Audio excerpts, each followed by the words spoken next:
안녕하십니까. 돋보기 프레지던트 시간이 돌아왔습니다. 오늘 두 번째 시간인데요. 오늘 주제는 윤석열 등판 안 하는 거야 못 하는 거야 뭐 이런 주제로 오늘 엄문호 소장님하고 얘기를 좀 나눠보겠습니다. 반갑습니다. 예. 어쨌든 우리 소장님 여야를 통틀어서 현재 여론조사에서 가장 1위가 많이 나오는 사람이 윤석열 전 총장이란 말이에요. 그렇죠. 그죠? 네. 그런데 이 양반이 지금 어떻게 할 건지 잘 모르겠어요. 그죠? 네, 맞습니다. 예를 들면 국민의힘으로 간다는 얘기, 그다음에 독자적인 창당을 한다는 얘기, 또 최근에는 또 홀로 뭐 계속 행보하겠다 뭐 이런 얘기까지. 어젠가 그젠가 우리 김종인 전 비대위원장이 비대면 코치했어요. 요즘에 아주 코로나 때문에 별게 다 유행입니다. 뭐라 그랬냐면, 야, 너 국민의힘 들어가지 말고 독자 행보하고 돈이 필요하면 국민 펀드를 걷어라. 그러니까 왜냐? 요즘에 인기가 이렇게 좋으니까 아마 펀딩을 해도 될 거다. 그죠? 그렇죠. 이제 그런 비대면 코치를 했단 말이죠. 네. 그런데 어찌됐든 여론조사에서 가장 많은 거의 다수가 윤석열 총장이 여야 1위로 나오는데 정작 그 사람은 화면에 나오지 않아요. 국민의 눈에 안 나옵니다. 지금 이런 일 상황에서 벌어질 수 있는 일 첫 번째가 뭘까요? 예, 일단 첫 번째는 네. 국민한테 손해다. 아, 이렇게 단정적으로 얘기할 수 있는데, 예, 왜냐하면 지금 대선 10개월 남았잖아요. 네, 그렇죠. 한창 검증을 해야 될 시간입니다. 그리고 사실 과거 사례를 보면 우리나라는 수십 년간 대선 후보를 검증하고도 실패한 대통령이 수두룩하게 나왔다. 이렇게 볼 수 있는데, 예, 자, 예를 들어서 YS 정치 구단이라고 평가되는 김영삼 전 대통령 보시죠. 예. 그분이 20대 20대 중반, 네, 네, 중반부터 국회의원 국회의원했죠. 하셨죠. 예, 예. 네, 그래서 대통령 당선하기까지 한 거의 50년 가까이 네. 국민은 검증을 했단 말이죠. 예. 그런데 결국 결말이 어떻게 됐습니까? IMF로 왔죠. 그렇죠. 예. 네, 그렇게 불행한 결말을 맞고 말았죠. 예. 자, 그리고 박근혜 전 대통령 보시죠. 박정희 전 대통령부터 시작하면 이분 검증도 50년 가까이 거의 반백년 했단 뭐 말이죠. 검증까지는 아니더라도 우리 국민들 시선에 계속 노출돼 있었죠. 네, 노출돼 있었죠. 예, 예, 반백년이죠. 예. 네, 그럼에도 지금 구속돼서 네. 영화에 모임돼 있죠. 그 다음에 MB 이명박 전 대통령도 우리는 수십 년간 검증했습니다.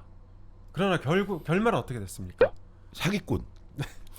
너무 짧게 말씀드렸나? 너무 단정적인 표현이신 것 같지만 어쨌든 실패한 대통령으로 우리 머릿속에 기억이 되고 있는 거잖아요.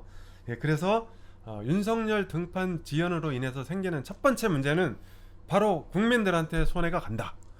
검증을 안 하니까 저 사람 못하니까. 네, 못하니까. 그러니까 이게 링 위에 올라와야 뭘 해볼 텐데 링 위에 아직 뭐 안 올라오는 거냐 못 올라오는 거냐 그러다 보니 국민 눈에 안 보이니까 지지율은 높은데 실체는 안 보이는 그렇죠. 이런 상황이 지금 계속되고 있고. 맞습니다. 자, 그러면 솔직히 이 국민에 대한 대통령 후보의 검증은 사실 어떻게 보면 권리 아니겠습니까? 국민들의 권리이자 의무라고 봐야겠죠. 의무까지 얘기하기는 좀 세지 않을까요? 예, 우리나라 국민들 어쩌면 막 쏠리는 측면이 있지 않습니까? 그렇지만 결국은 예. 실패한 대통령이 탄생한다면 그 책임 내지는 그 결과 역시 국민에게 귀속된다는 측면에서 그렇죠. 권리이자 의무다. 민주주의 원리에 따르면 사실 박근혜 대통령, 그죠? MB 대통령 뽑은 거 국민들이에요. 뭐 솔직히 말하면. 그래서 그런 면으로 보면 권리이자 의무여야 한다는 말에는 뭐 제가 동의 드리고. 그럼 두 번째 일은 뭐가 있을까요? 두 번째는 보수 여건의 문제입니다. 왜냐하면 지금 윤석열 전 총장이 확고하게 1위잖아요. 그렇죠. 그렇지만 정치는 살아있는 생물인지라 네. 언제 어떻게 추락할 수도 있다. 예. 추락할지도 모른다. 예. 그런데 만약에 추락한다면 제2의 대안이 나와야 될 거 아닙니까? 플랜 B. 그렇죠. 예를 들어서 대선이 10개월 남았어요 지금. 네. 그런데 한 5개월쯤 더 가다가 네. 만약에 추락했어요. 네. 근데 아무 주자가 없어. 그럼 어떻게 되겠습니까? 그럼 지난번 대권 상황인 거죠. 그렇죠. 이제 폭망하게 되는 거죠. 예. 네, 그런 측면에서 윤석열 등판 지연으로 인해서 생기는 두 번째 문제는 바로 보수 여건의 문제다. 그래서 이것을 네. 유튜브 분석으로 한번 비교를 해봤어요. 그래요? 예. 네. 한번 보죠. 네, 빅데이터 플랫폼 썸트렌드가 한 달간 분석한 유튜브 분석 자료인데요. 자, 윤석열 전 총장은 한 달 동안 동영상 조회수가 1286개죠. 아니요, 조회수가 아니고 올라온 네, 동영상 네, 수가 동영상. 1286개고 네, 뷰수는 4천만 개 엄청납니다. 예, 넘겼습니다. 자, 그러면 예. 두 번째 유튜브 강자인 안철수 국민의당 대표를 보시죠. 동영상 수가 어떻게 됩니까? 433개, 조회수는요? 뷰 1000만 개. 1000만 개. 예. 대략 윤석열 총장의 4분의 1 정도 4분의 되네요. 1 수준밖에 안 되죠. 네. 자, 그러면 보수 야권에서 대선 지지율 2위를 확보하고 있는 홍준표 무소속 의원을 보시죠. 예. 동영상, 290개 800만, 네. 820만 네, 이렇게 정도 되고. 됩니다. 자, 더 심각한 문제가 하나 있는데요. 예. 국민의힘 소속으로 대선 주자 1위를 유지하고 있는 인물이 누구죠? 유승민 의원이죠. 네, 그렇죠. 유승민 전 의원입니다. 예. 그런데 동영상 수 103개, 그리고 조회수는 175만. 그러니까 우리 윤석열 총장하고 이 비교를 해보면 뭐 이거는 뭐 비교 자체가 안 되는. 그러니까 윤석열은 무소속, 안철수는 국민의당, 홍준표도 무소속. 정작 국민의힘 소속인 유승민은 103개의 콘텐츠에 175만 뷰.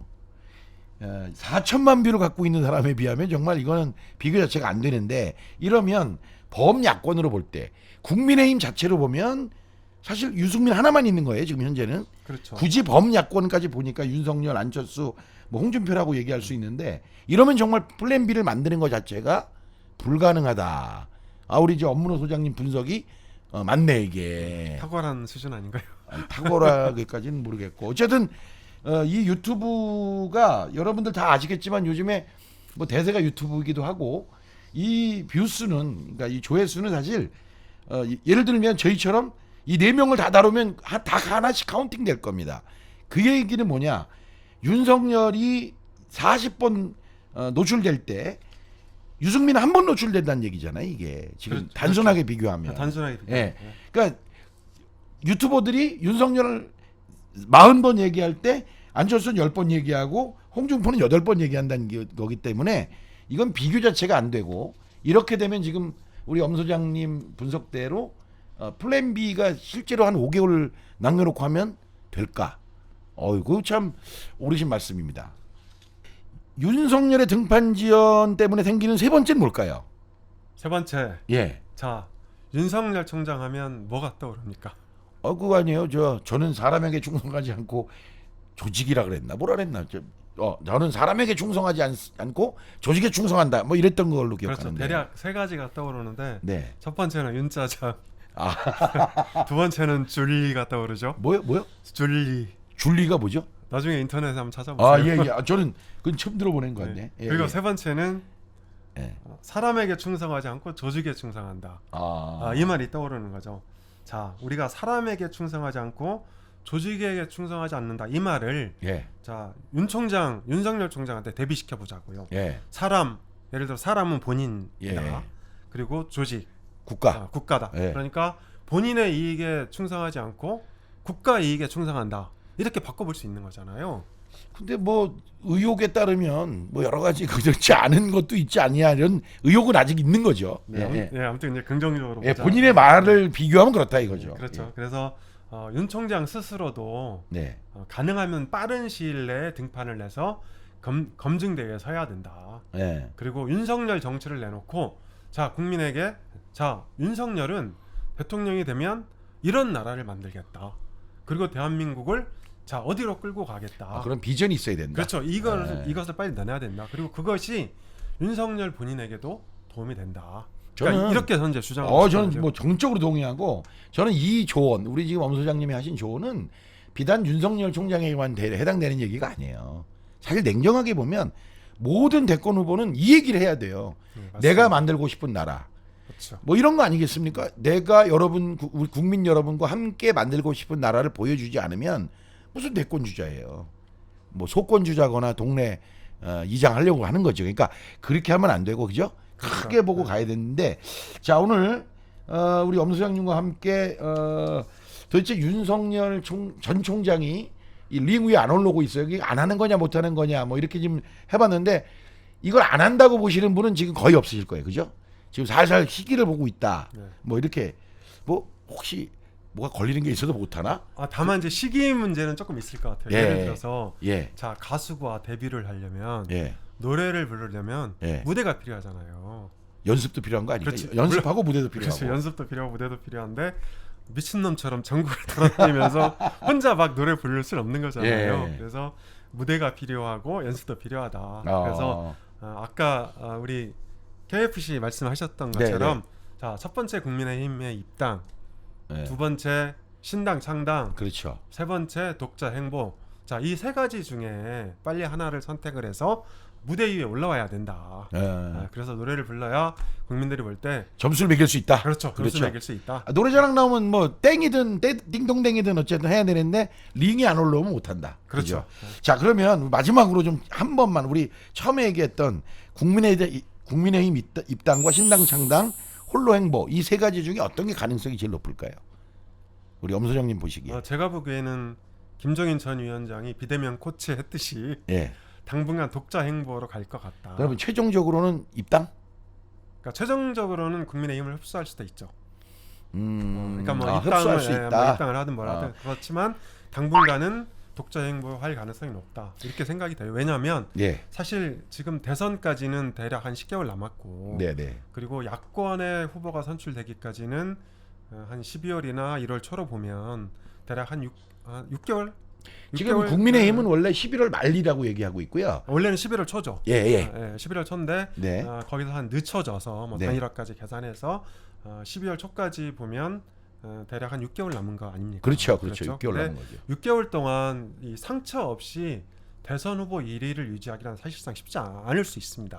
아유, 우리 저 사실 이낙연 대표 생각해 보면 지금 생각해 보면 뭐 44%까지 갔었잖아요. 그렇죠. 단독적으로. 그렇죠. 예, 예. 근데 지금 생각하면 뭐 거기에 거의 뭐 40%가 거의 가까이 빠진 네. 상황이라서 이거는 사실 어떻게 될지 아무도 몰라요. 네. 다만 우리가 볼 때 뭐 여야를 떠나서 국민에게 검증받지 않은 대통령이 된다는 것 본인에게도 불행, 국민에게도 불행, 예, 이런 거죠. 전에 우리 저기 노무현 대통령이 이런 말씀하신 게 기억나요. 국민도 행복하고 본인도 행복한 대통령이 있고 뭐 이런 분류가 있었는데 저는 이제까지 본인은 행복한데 국민은 불행한 대통령이 너무 많아서 이것이 좀 바뀌어야 되지 않냐 이런 생각을 저는 많이 갖고 있는데 이번 기회에 이 세 가지 중에 하나 결정하고 빨리 올라와라. 전적으로 동감합니다. 예. 알겠습니다. 오늘 엄문호 소장님께서 아주 재밌는 데이터와 함께 윤석열 전 총장이 가야 할 세 가지 길에 대한 얘기를 들려주셨습니다. 자, 돋보기 프레지던트 오늘 두 번째 시간 마치고요. 구독과 공유 꼭 한번 눌러주시고 이번 2%는 앞으로도 집중적으로 하기 때문에 오늘은 윤석열, 뭐 다음번엔 누구 이런 식으로 주제를 정해서 아주 집중 탐구하는 시간을 이어가도록 하겠습니다. 자, 다음에 또 뵙도록 하겠습니다. 안녕.